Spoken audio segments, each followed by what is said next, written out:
Bendito el nombre de Jesús. Padre, gracias te damos, Señor, por esta preciosa tarde, la cual tú nos permites una vez más, Señor, compartir, enseñar, proclamar, predicar tu palabra a un pueblo sediento, a un pueblo hambriento, a un pueblo que te ama y desea cada día buscar más de ti, aprender más de ti, acercarse más a ti, Señor, para alabar, glorificar y bendecir tu santo y bendito nombre, Señor, y vivir conforme a tu voluntad y a tus mandamientos, Señor.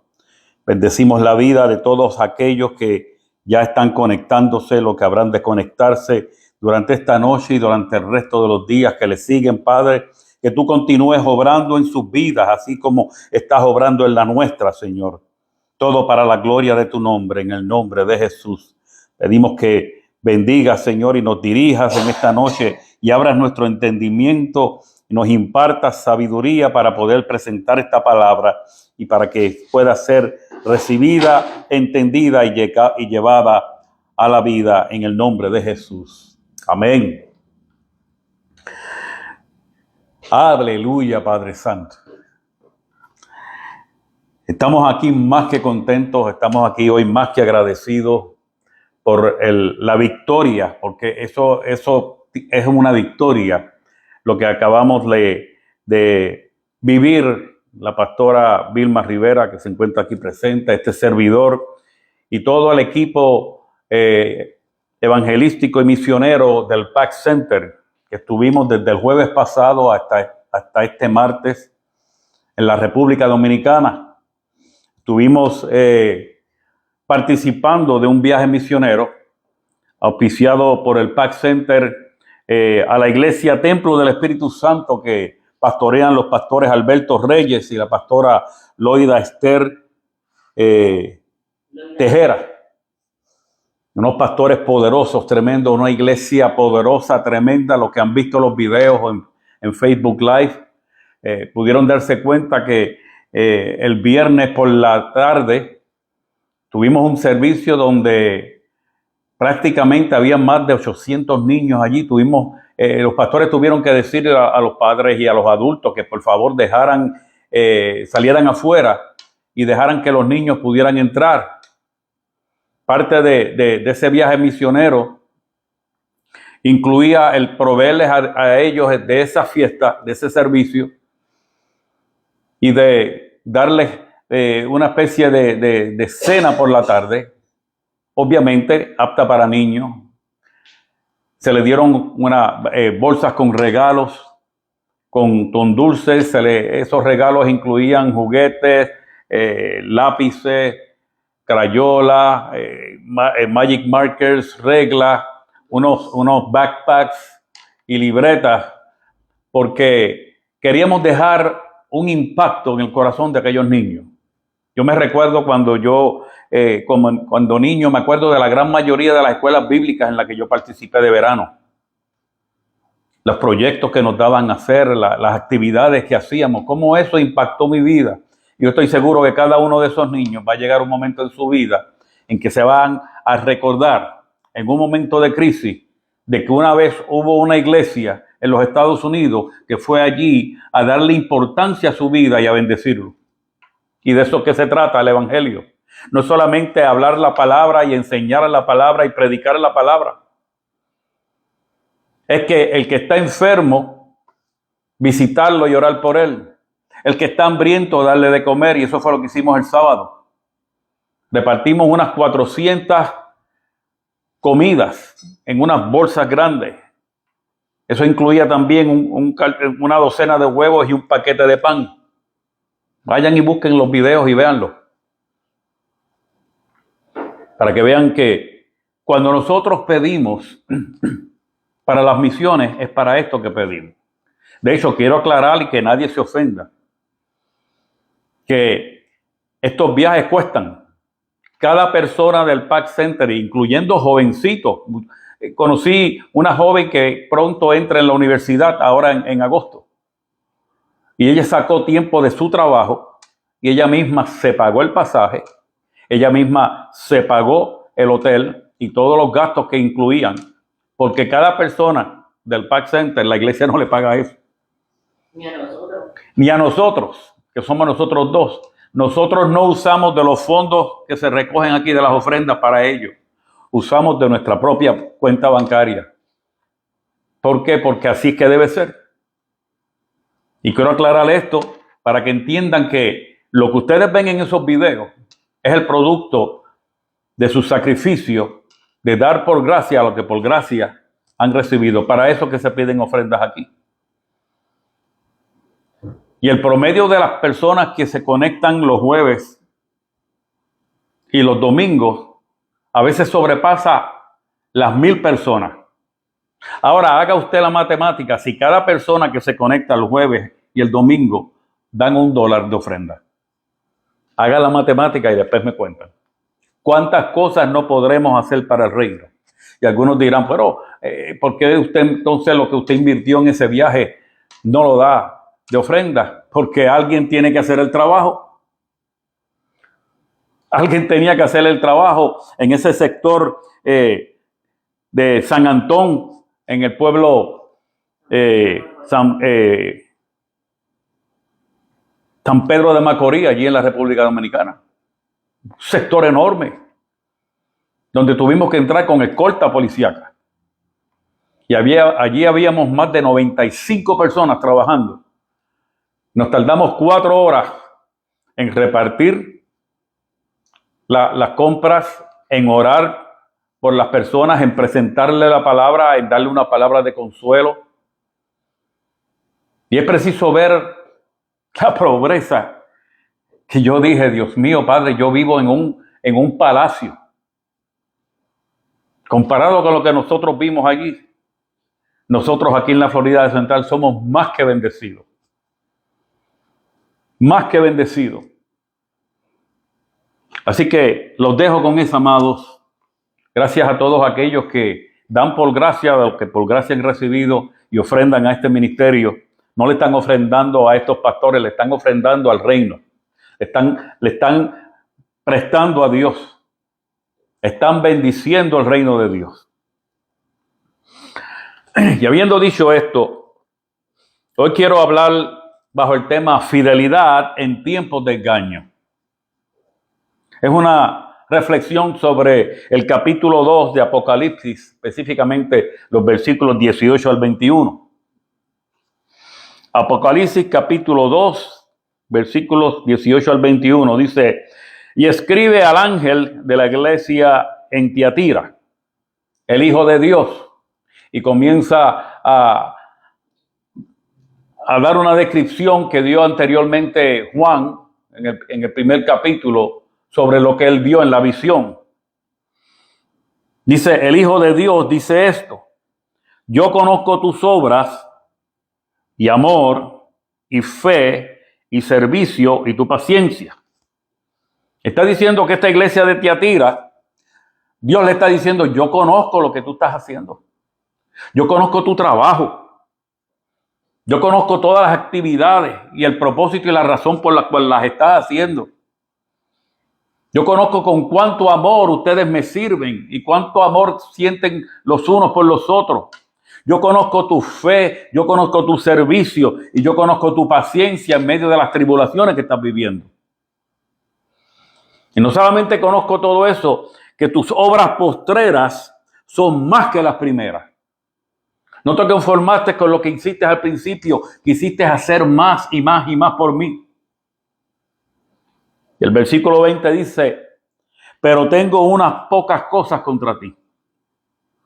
Que toleras que esa mujer Jezabel, que se dice profetiza, enseñe y seduzca a mis siervos a fornicar y a comer cosas sacrificadas a los ídolos.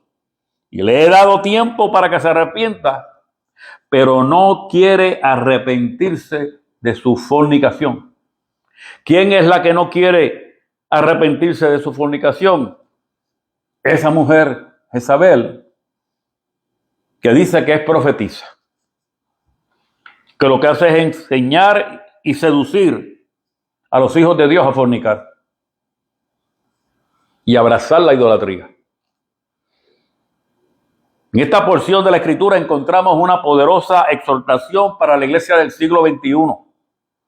Es una exhortación para que nosotros identifiquemos y confrontemos la manifestación del espíritu de Jezabel, el cual promueve tres comportamientos: la inmoralidad, la falsedad espiritual y la manipulación en el cuerpo de Cristo.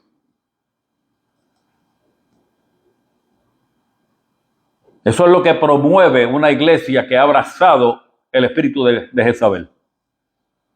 La inmoralidad, la falsedad espiritual y la manipulación en el cuerpo de Cristo. Y yo soy de los que creo que la gran mayoría de los creyentes han escuchado decir, o ellos mismos han dicho, esa persona, no sé, pero carga un espíritu que mi espíritu lo rechaza. ¿Cuántos han dicho eso? ¿Cuántos han sentido genuinamente eso? Saben que no están juzgando a una persona, pero algo hay en esa persona que ellos perciben que cargan un espíritu que no es bueno.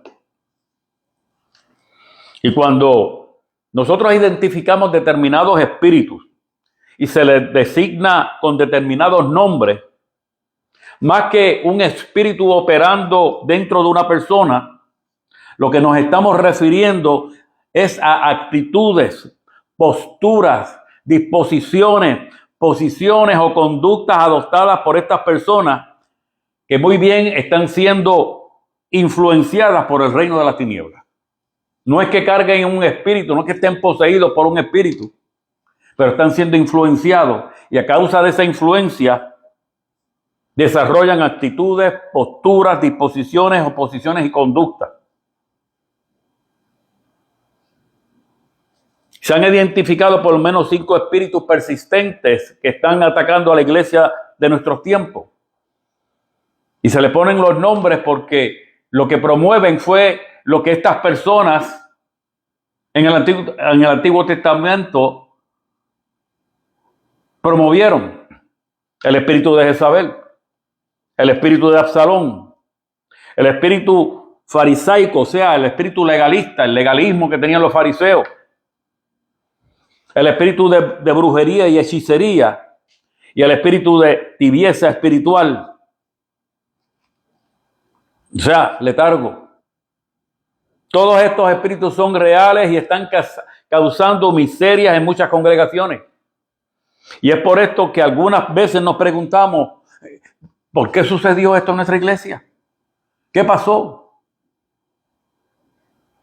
Y es que tenemos que crear conciencia, amado, de que vivimos en una guerra continua contra un reino que es real, por lo cual el apóstol Pablo nos advierte al particular en Efesios capítulo 6, versículo 12, donde dice que no tenemos lucha contra carne ni sangre, sino contra principados, contra potestades, contra los gobernadores de las tinieblas de este siglo, contra huestes espirituales de maldad en las regiones celestes.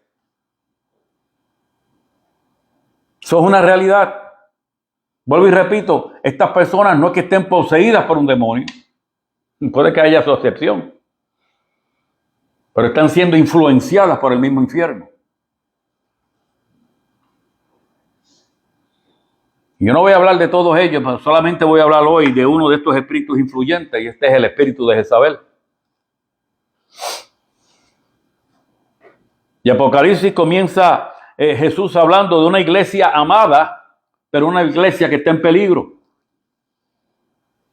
Esa porción de Apocalipsis capítulo 2, versículos 18 al 21 que acabamos de leer, vemos a Jesús elogiando a la iglesia de Tiatira por su amor, por su fe, por su servicio y por su paciencia. Sin embargo, en el versículo 20 la confronta con un pero poderoso. Le dice: problema tuyo es que toleras a esa mujer, Jezabel. La tolera. Sabe que está allí. Sabe lo que está haciendo. Pero no hace nada particular. Estoy en espera. Estoy esperando a que Dios haga la obra. Que Dios la saque de aquí. Esta es una advertencia, amados. Esto es un mensaje que no es para el mundo secular, sino que era para aquella iglesia y por lo tanto es para la iglesia de Cristo hoy, aquí en el siglo XXI, y para toda la iglesia que tolera el error entre la comunidad de los creyentes. Entonces surge la pregunta, ok, pastor, ¿quién fue Jezabel? Si usted se va al primer capítulo, al primer libro de Reyes, entre los capítulos 16 al versículo 31 hasta el capítulo 2, hasta Segunda de Reyes, capítulo 9. Vuelvo y repito, entre Primera de Reyes, capítulo 16, versículo 31, hasta Segunda de Reyes, capítulo 9, allí está, ahí le explica, y allí habla sobre toda la poca vergüenza que esa mujer hizo. Fue la esposa del rey Acab, rey de Israel. Introdujo y consolidó la idolatría a Baal y a Sera. Persiguió a los profetas de Dios. Y hasta los mató. Fue manipuladora y dominante. Ejemplo de esto fue que ella se las ingenió para matar a Nabot y así poder tomar su viña y dársela a su marido que estaba entojado. Con todo lo que tenía, no, él quería la viña de Nabot.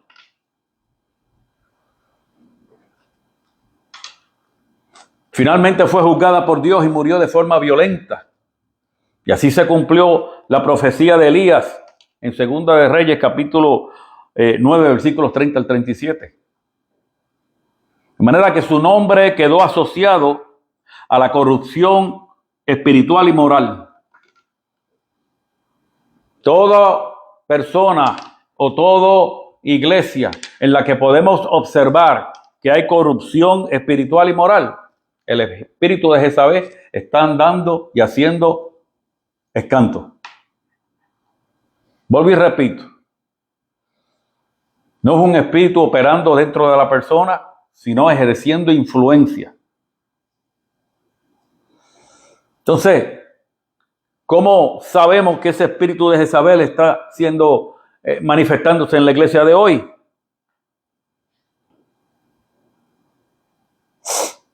Como dice Apocalipsis capítulo 2, versículo 20 a 21, esa iglesia está tolerando que esa mujer Jezabel, que se dice ser profetisa, que se dice que tiene un ministerio, que se dice que fue llamada por Cristo, que se dice que es pastora o que es evangelista o que es profeta o que es apóstol o que es maestra, enseña y seduzca a los hijos de Dios a fornicar y abrazar la idolatría. Y mire que Dios es paciente, que todavía le está dando tiempo para que se arrepienta. Pero dice aquí, no quiere arrepentirse de su fornicación, no quiere arrepentirse de su pecado. Sí, pastor, pero ¿qué es el espíritu de Jezabel?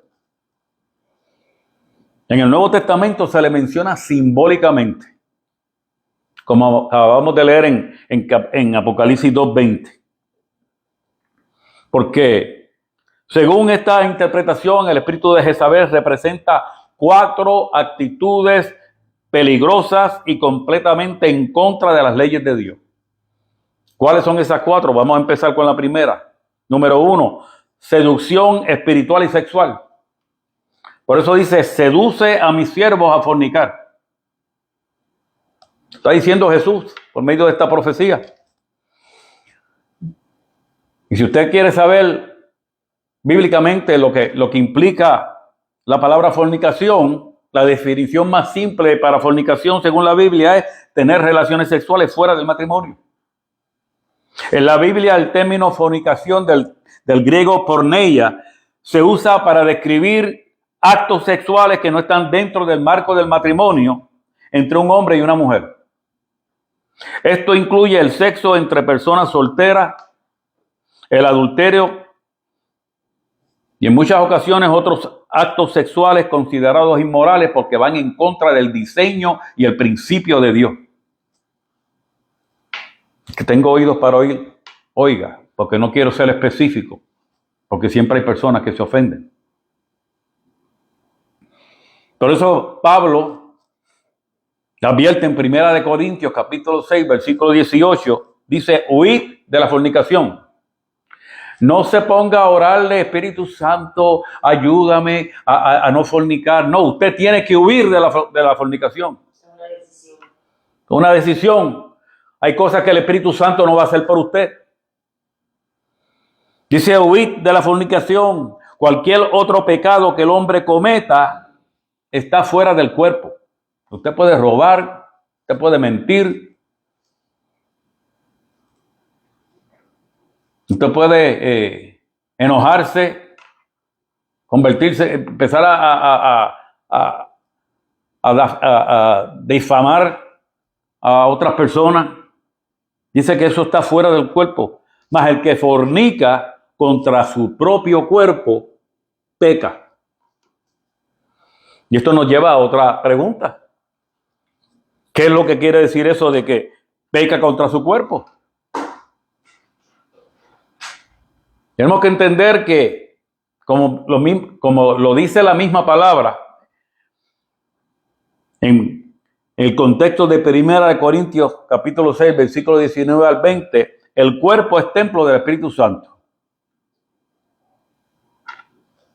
Eso es lo que Pablo explica en este pasaje al escribirle a los Corintios, que el cuerpo del creyente es templo del Espíritu Santo. Allí es que reside, allí es que vive. Si usted aceptó a Cristo como Señor y Salvador, el Espíritu Santo está residiendo, viviendo en su cuerpo.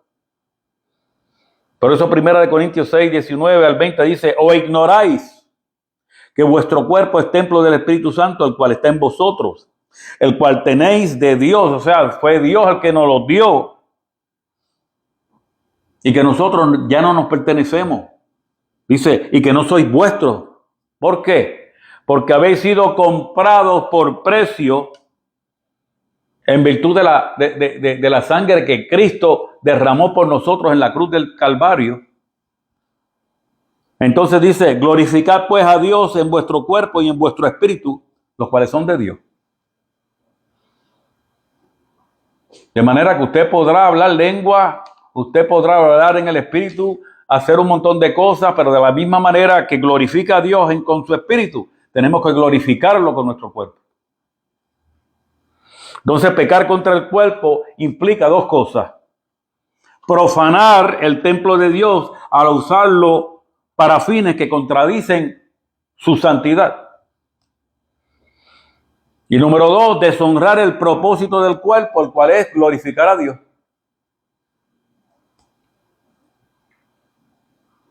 Lo segundo que tenemos que entender en cuanto a pecar contra nuestro cuerpo es que la inmoralidad sexual nos afecta física, emocional y espiritualmente.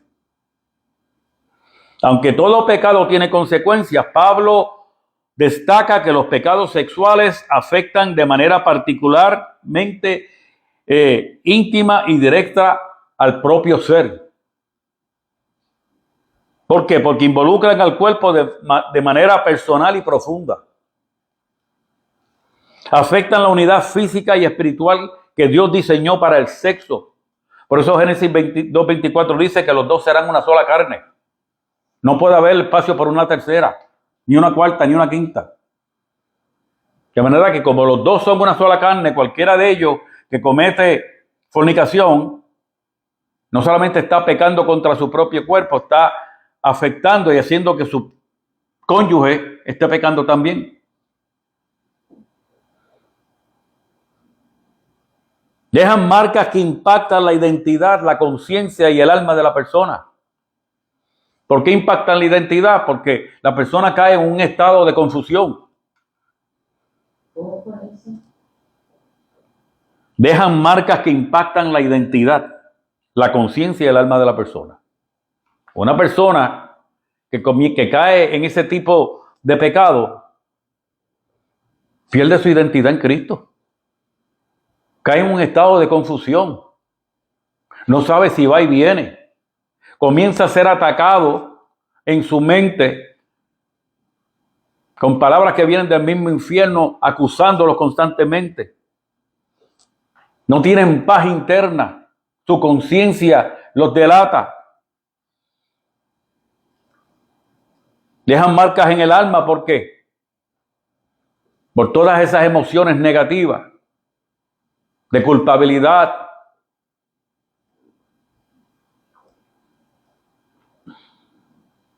Que afectan la unidad física y espiritual. ¿Por qué? La persona, por más que quiera acercarse a Dios, no puede. ¿Con qué cara va a ir? Y lo tercero que afecta a la persona cuando peca contra su cuerpo es que implica, está haciendo un uso indebido del cuerpo. Pecar contra el cuerpo significa usar lo que Dios ha creado con un propósito santo para hacer algo que deshonra.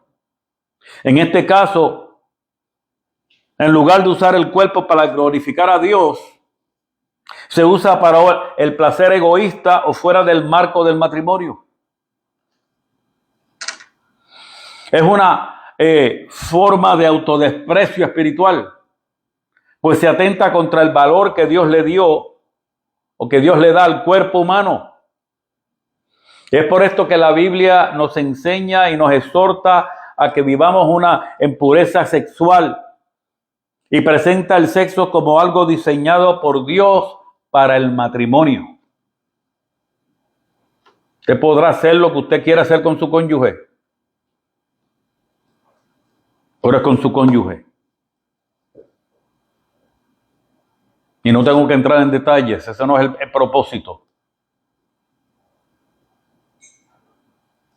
Entonces, Apocalipsis capítulo 2 nos está haciendo un llamado a evitar todas estas cosas. Nos está exhortando a evitar las doctrinas permisivas que normalizan el pecado sexual.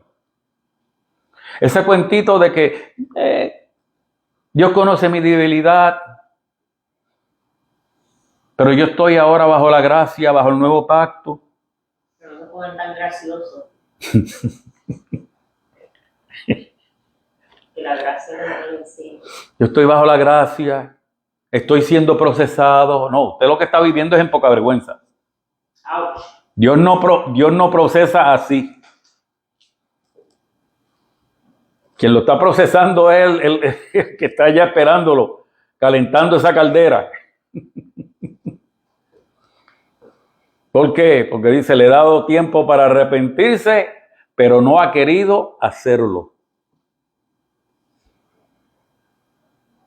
Nos está haciendo un llamado a evitar esas influencias dentro de la iglesia que no confrontan el pecado. Usted ve esa poca vergüenza, póngase en oración. Pida la dirección y palabra al Espíritu Santo y vaya y hable con esa persona. Hágalo con amor, hágalo con respeto. Porque como dice la palabra, el que crea estar firme, vele que no caiga. No vaya allí como que, aquí llegó el juez. Yo tengo derecho por la palabra que yo aprendí. No, Señor, no. Vaya con humildad. Órele, pídale al Señor las palabras correctas y confronte ese espíritu. Recuerde que lo que está confrontando no es la persona, es el espíritu que carga esa persona. La actitud que ha tomado. Probablemente porque le han dado el ejemplo desde arriba. Y si tiene que ir arriba, hágalo en oración. Y preferiblemente busque 2 o más testigos, porque eso es bíblicamente. Y vaya, haga la confrontación que tenga que hacer. Que de lo demás se encarga Dios.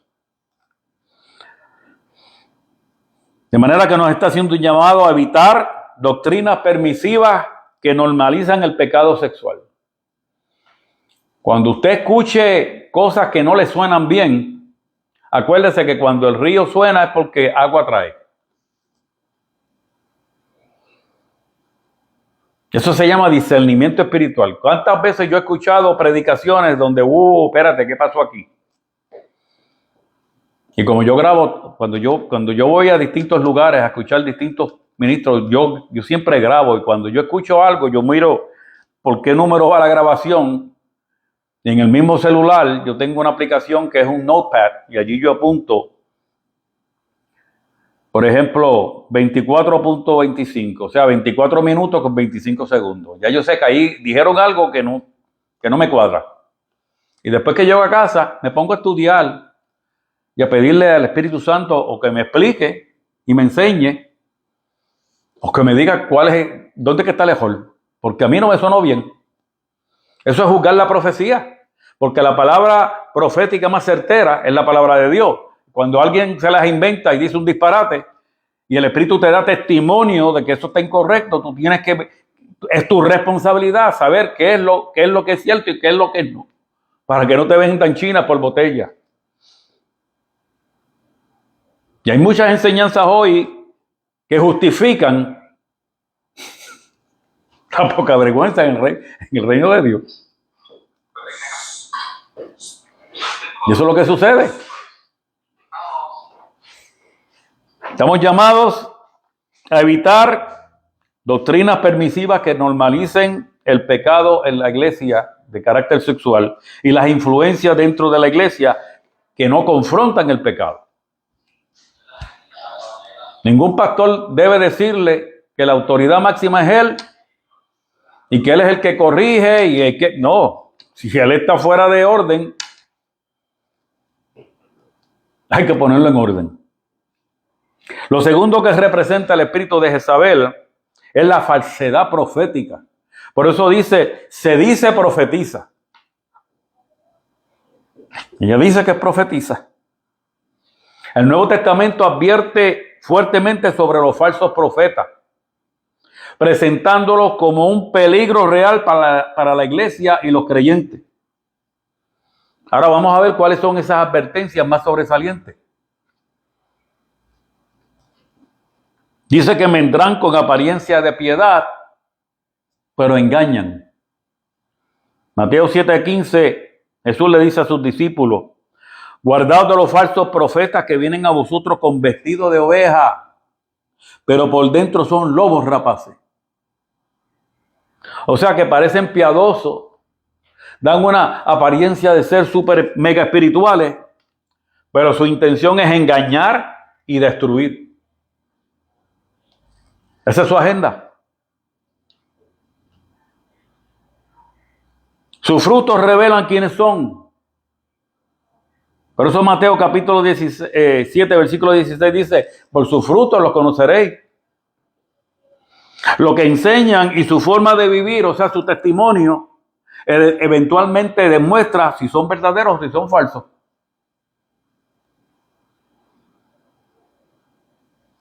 Cuando usted se encuentre con uno de estos, que le muestre mucha simpatía y se acerque a usted y le abra su corazón y le dé amistad y confianza, cuando pasen 2 o 3 meses y usted es una persona que es seria, una persona que verdaderamente ama a Dios y que es una persona de carácter, usted se va a dar cuenta si esa persona es genuina o no. Porque si esa persona predica y enseña y ministra y hace todo lo que tenga que hacer, pero cuando se baja del altar empieza a hacerle comentarios a usted que usted lo dejan como petrificado, como confundido. Dios, ¿qué pasa aquí? ¿Por qué? Porque van cogiendo confianza. Empiezan a hablar y a decir cosas que van en contra de los principios divinos, en contra de lo mismo que predican. Entonces lo que hacen es que lo confunden a usted. Porque como la persona tiene tremendo don, se paró allá frente y profetizó, fue certero en su profecía, presentó una palabra súper mega poderosa, con una exégesis y una cosa que te tumbó las quijadas. Pero ahora mira lo que... Vaya a Facebook y usted va a ver si el carácter del que está en el altar encaja con el carácter del que está escribiendo en Facebook.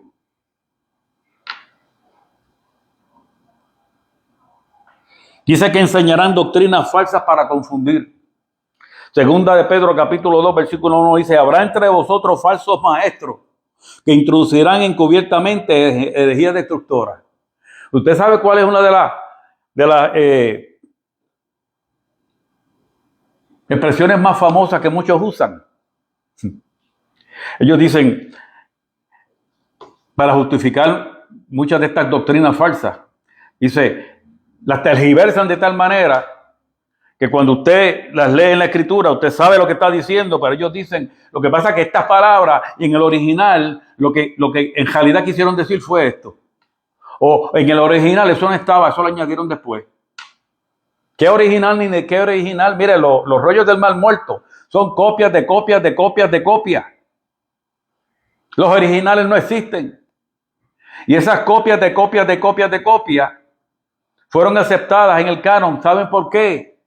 Porque revelan a Cristo desde Génesis hasta Apocalipsis, glorifican el nombre de Dios, le dan la gloria, la honra y alabanza y transmiten el mensaje de Dios, la misericordia, la bondad, la gracia, la justicia de Dios. Pero lo que estas personas enseñan van en contra de todo eso que yo acabo de decir.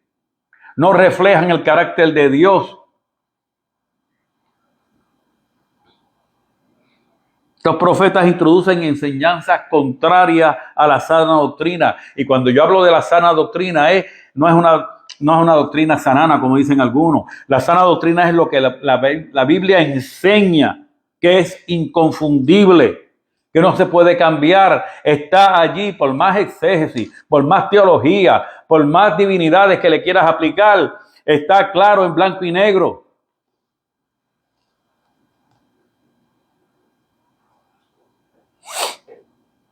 Y lo triste es que introducen estas enseñanzas de una manera tan y tan sutil. Y por último, dice que harán señales y milagros para engañar. Mateo capítulo 24, versículo 24 dice, porque se levantarán falsos cristos y falsos profetas y harán grandes señales y prodigios, de tal manera que engañarán, si fuera posible, aún a los escogidos. Usted decide si lo cogen o no lo cogen. Amados, entiendan esto. No todo milagro viene de Dios. Algunos son utilizados para respaldar sus mentiras porque son fabricados. Y hoy más con Facebook.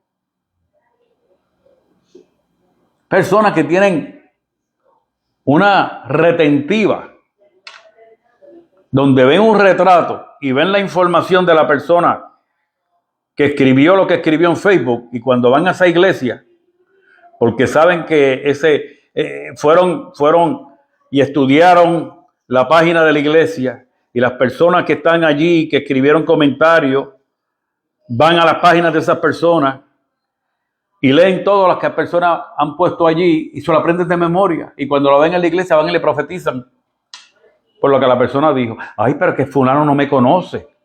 Verdaderamente es profeta. No.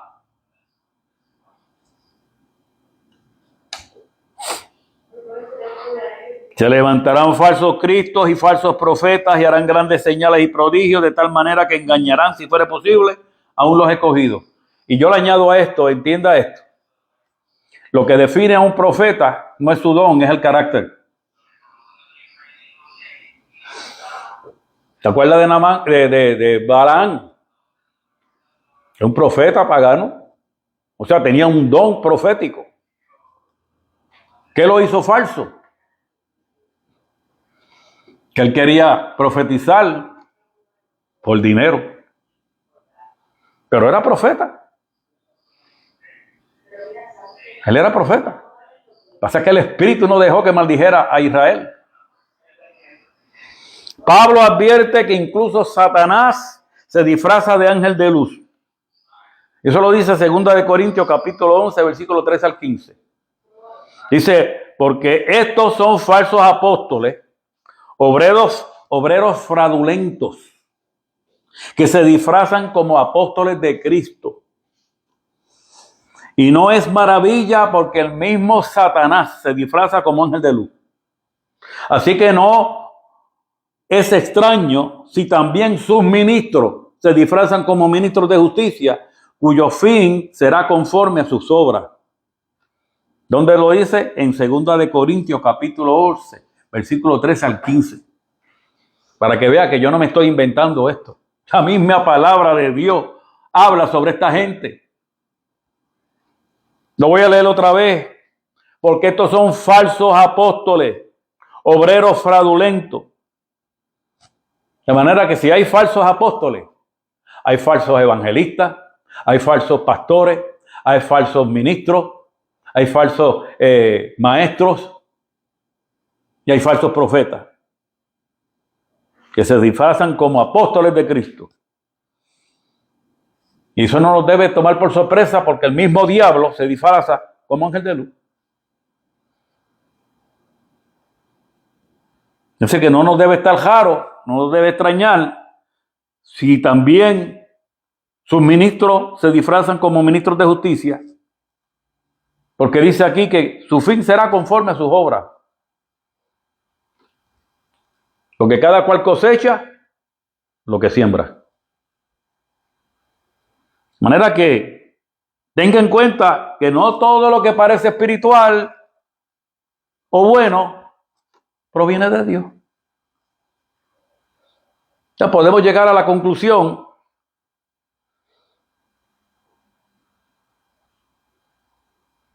la siguiente conclusión, o sea, hacernos la pregunta, ¿cómo nos protegemos?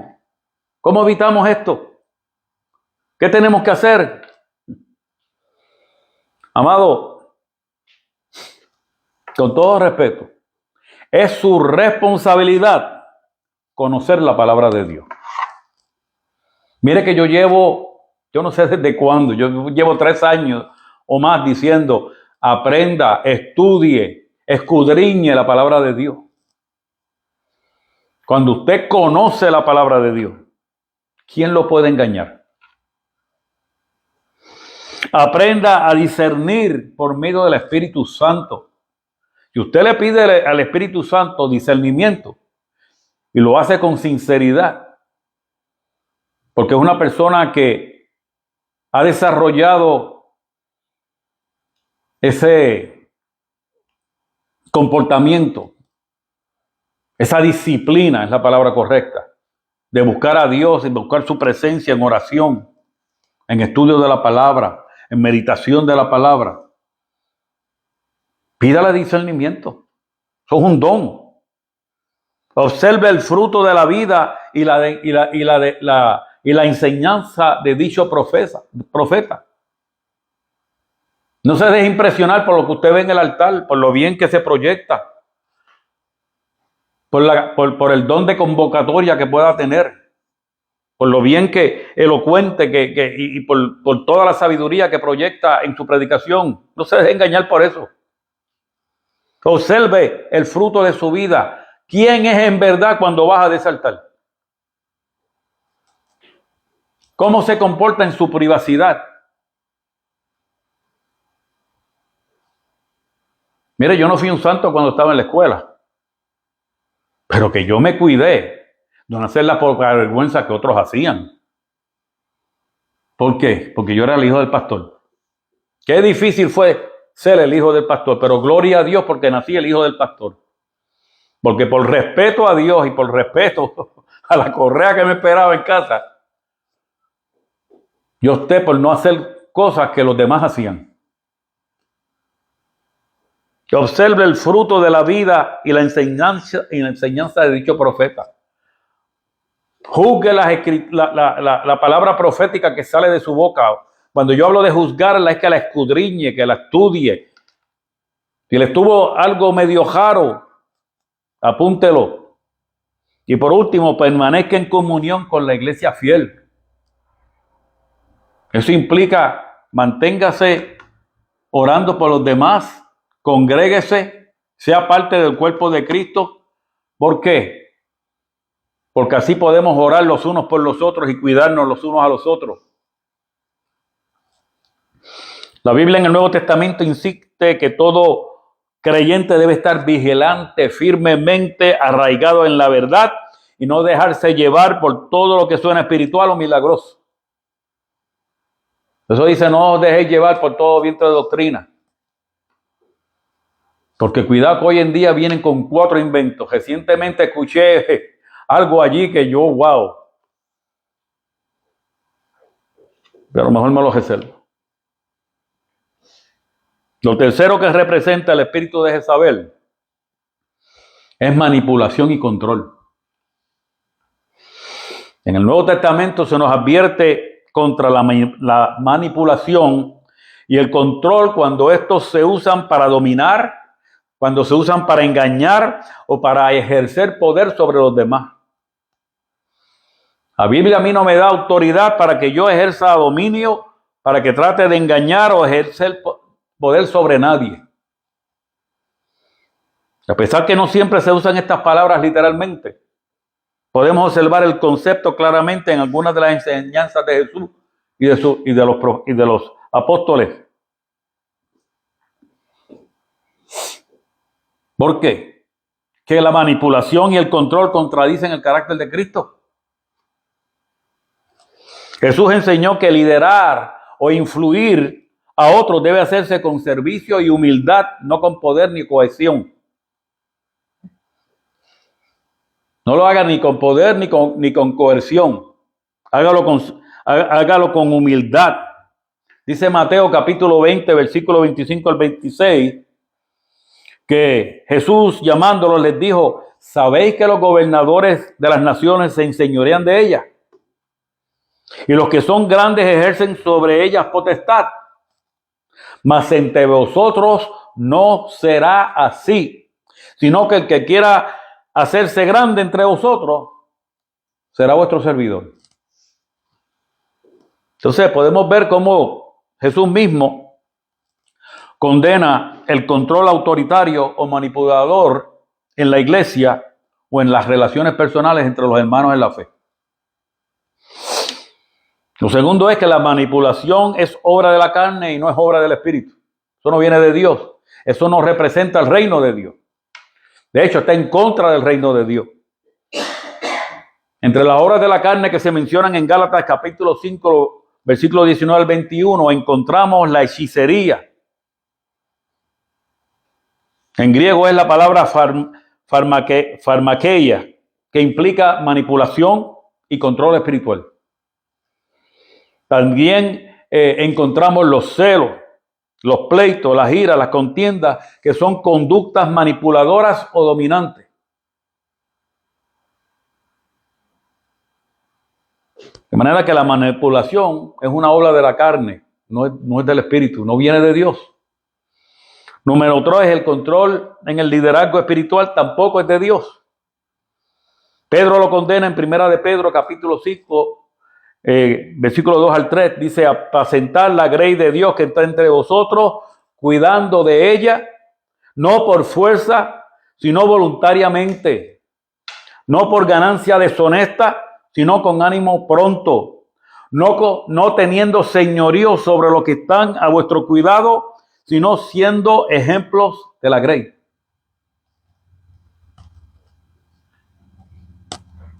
¿Cómo le cae esa? Tenemos que cuidarla. No por la fuerza. Usted no puede obligar a nadie. La gente lo hace voluntariamente. Tampoco es por hacerse de dinero. ¿Quién me ha mandado a mí aquí a hacer esto? Trabajé por casi 40 y pico de años. Por fin me retiro. Y entro a tiempo completo a hacer esto. ¿Quién me obliga? Nadie. Lo hago voluntariamente y por amor a Dios. No por hacer dinero, que no lo necesito. Y aunque lo necesitara, tampoco podía hacerlo. Lo hago con ánimo pronto. De modo que la manipulación, el deseo de controlar a los creyentes en virtud de ejercer el liderazgo, es algo que está directamente rechazado por Dios. Entonces, cuando hablamos del espíritu de Jezabel, lo hacemos como símbolo de manipulación. Como dice Apocalipsis 2:20, que se dice, profetiza, pero enseña y seduce, o sea, manipula. Jezabel es usada como símbolo de alguien que seduce, que manipula y controla, especialmente en lo espiritual. En el reino de Dios, nuestra libertad en Cristo es incompatible totalmente con el control humano. ¿Por qué? Fácil. Vaya a 2 Corintios, capítulo 3, versículo 17. Dice que donde está el Espíritu de Dios, allí hay libertad. No libertinaje, sino libertad. ¿Y dónde que está el Espíritu del Señor? Habitando en mi cuerpo. El problema es que el Espíritu de Dios está en muchas personas, pero muchas personas, a pesar de que el Espíritu Santo lo tienen adentro, no lo llaman, no hablan con Él, no se relacionan con Él, ni siquiera lo conocen. No han aprendido a escuchar su voz, no porque no le habla, porque se cree que lo que están oyendo son imaginaciones generadas por su propio ser. Y como lo que están escuchando necesariamente les agrada, pues lo ignoran. Tienen una audición selectiva. Entonces cualquier sistema, cualquier persona o doctrina que esclaviza, oprime o manipula, va en contra del Espíritu de Dios, va en contra de los principios del reino de Dios. Podemos entonces concluir que en el Nuevo Testamento, nos enseña que el control y la manipulación son contrarios a los principios de Dios. Dios nos hace un llamado, amados, a liderar con amor, a ejercer nuestro liderazgo, nuestro ministerio con amor, a influenciar con la verdad y a servir con humildad. Por lo que todo creyente debe discernir y resistir cualquier intento de dominación, ya sea espiritual, emocional o doctrinal. Amado, si no refleja el carácter de Cristo, no está de acuerdo al reino de Dios. Y por último, lo cuarto que representa el espíritu de Jezabel es tolerancia peligrosa. Por eso dice Apocalipsis que tolera. Le dice a la iglesia, tú toleras a esa mujer, Jezabel. El problema no era Jezabel. El problema era que la iglesia permitía su influencia. Lo que Cristo, o sea, el que envió a su ángel con este mensaje, le advierte a la iglesia de hoy, es a que no podemos tolerar el pecado disfrazado de espiritualidad. Que es nuestra responsabilidad discernir entre profecía verdadera y profecía falsa. ¿Usted se cree que, o acaso usted se cree que lo único que es genérico en este mundo son los productos genéricos que compra en el supermercado o las medicinas a más bajo precio que le venden en la farmacia? Hay mucha profecía genérica. Dios te va a llevar a las naciones. Dios me dice que has sufrido mucho, que mucha gente te ha traicionado.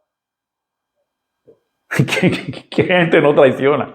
¿Qué gente no miente? ¿Qué gente no falta el respeto? Todos hemos pasado por eso. Eso es genérico.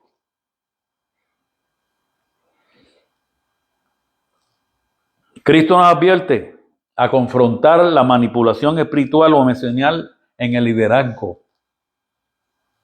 A promover una iglesia santa, sujeta al Espíritu Santo y a su palabra. Entonces, ¿cuáles son las consecuencias de tolerar a Jezabel? ¿Cómo nos afecta a la iglesia del siglo XXI? con las posibles manifestaciones modernas. ¿Cuáles son esas?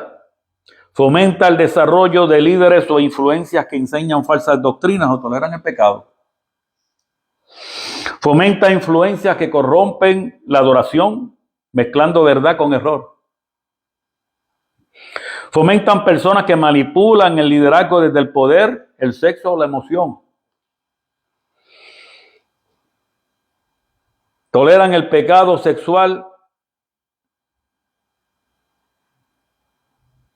o la permisividad moral en el nombre del amor y la gracia.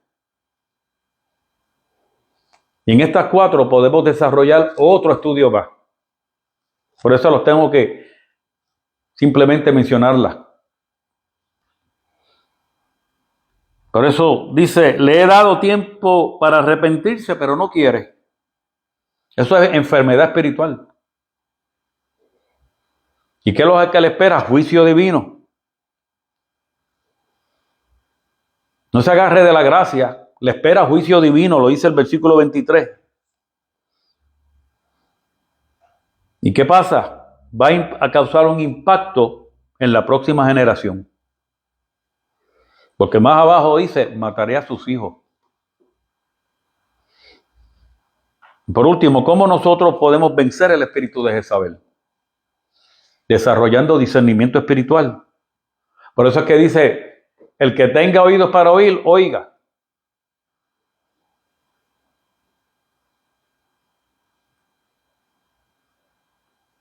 Discernimiento espiritual. Tenemos que desarrollar discernimiento espiritual. Dice Primera de Juan capítulo 4:1, probar los espíritus.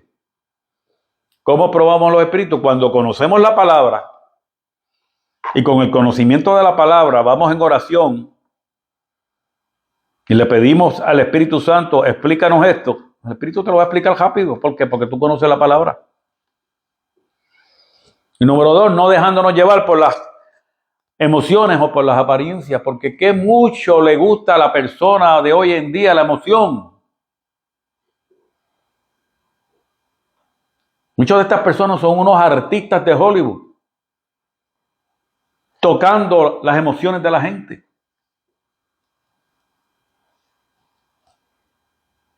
¿Cómo vencer al espíritu de Jezabel? Viviendo en santidad, manifestando un arrepentimiento genuino. Por eso dice, le he dado tiempo para arrepentirse. ¿Por qué? Porque Dios extiende su gracia, pero también exige cambio. La gracia de Dios es verdadera, pero la gracia tiene que llevarnos al arrepentimiento. Si no nos lleva al arrepentimiento, lo que estamos viviendo es que practicando el pecado. Y la palabra bien clara cuando dice el que practica el pecado, usted sabe lo que le espera.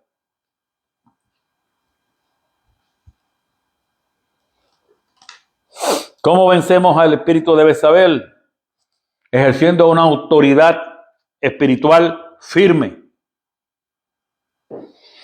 Los pastores, los líderes y todos los congregantes, todos los miembros de la congregación de santos, debemos tener una espalda firme para no tolerar lo que Jesús no tolera. Tenemos que permanecer fiel. Por eso dice, a los que vencieren le daré autoridad, en el versículo 26 de Apocalipsis capítulo 2. La verdadera recompensa es para los que no ceden, para aquellos que no caen bajo la manipulación, bajo la influencia de Jezabel y perseveramos hasta el fin. Entonces, ¿cómo vencer al espíritu de Jezabel según la enseñanza bíblica? Para cerrar, arrepentimiento genuino. Recuerde que Dios da tiempo para arrepentirnos.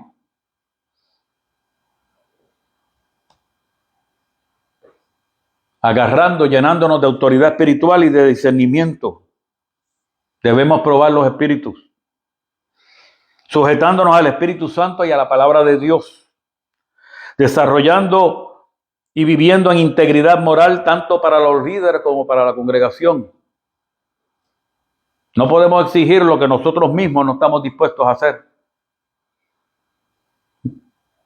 Muchas veces las iglesias son el producto del pastor que llevan. Suena duro, pero es una realidad. No siempre es así. Pero una iglesia totalmente enferma, entonces ahí hay que cuestionarse qué es lo que está sucediendo. Y por último, oración y guerra espiritual en todo tiempo, como dice Efesios capítulo 6, versículo 12 al 18. Entonces, para cerrar, el espíritu de Jezabel, aunque no es literalmente un demonio nombrado en la Biblia, es una representación simbólica o espiritual de ciertas actitudes y pecados, como la idolatría, la manipulación, la inmoralidad, la falsa profecía, que siguen amenazando a la iglesia de hoy. De manera que la exhortación de Apocalipsis es clara. No podemos tolerarlo, punto. Tenemos que confrontarlo con la verdad, en santidad y con discernimiento. De manera que Jesús no solo llama a amar y servir, sino también a proteger la santidad de su iglesia. El espíritu de Jezabel aún busca infiltrarse, pero el Señor busca una iglesia firme, sana y sin mancha, o sea, sin contaminación. Esa cancioncita que está escuchando es la alarma que me dice que me tengo que tomar los medicamentos. Gloria a Dios. Porque lo hizo cuando ya estamos terminando. Así que, amados, nuestro llamado es a un arrepentimiento personal por tolerar o justificar el pecado. No permita eso. Es un llamado a una renovación de nuestro discernimiento espiritual. Eso es bien importante. A ser pastores o a ser líderes o miembros de la congregación de los santos que han sido intimidados por el espíritu de Jezabel, a permanecer fortalecidos por el Espíritu Santo y a mantener un compromiso con la verdad de la palabra, cueste lo que cueste.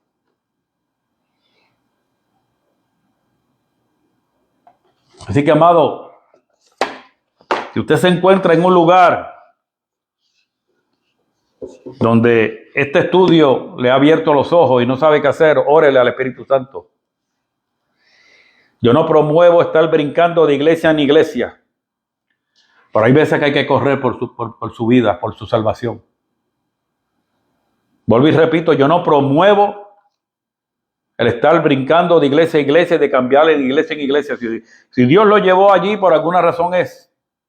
A lo mejor usted es una columna de ese lugar. La contestación solamente la tiene el Espíritu Santo a lo que usted debe hacer. Pero bajo toda circunstancia, no sea partícipe de ese engaño, no sea partícipe de esa mentira, no tolere todo aquello que va en contra de los principios divinos. Amados, nos veremos el domingo a las 9 de la mañana en nuestro servicio de adoración. Recuerde que dé por gracia lo que por gracia ha recibido. Comparta este video. No le dé vergüenza de que usted lo escuchó y que no quiere que nadie se entere de que usted es creyente. Comparta el video. Y si usted quiere, y así lo siente, bendecir este ministerio, bendecir al reino de Dios con sus diezmos y sus ofrendas, lo puede hacer por medio de la aplicación Cash App, escribiendo el símbolo de dólares Cristo Rey IM. Dios le guarde, Dios le bendiga, Dios haga resplandecer su rostro sobre usted y ponga en usted su paz. Bendiciones.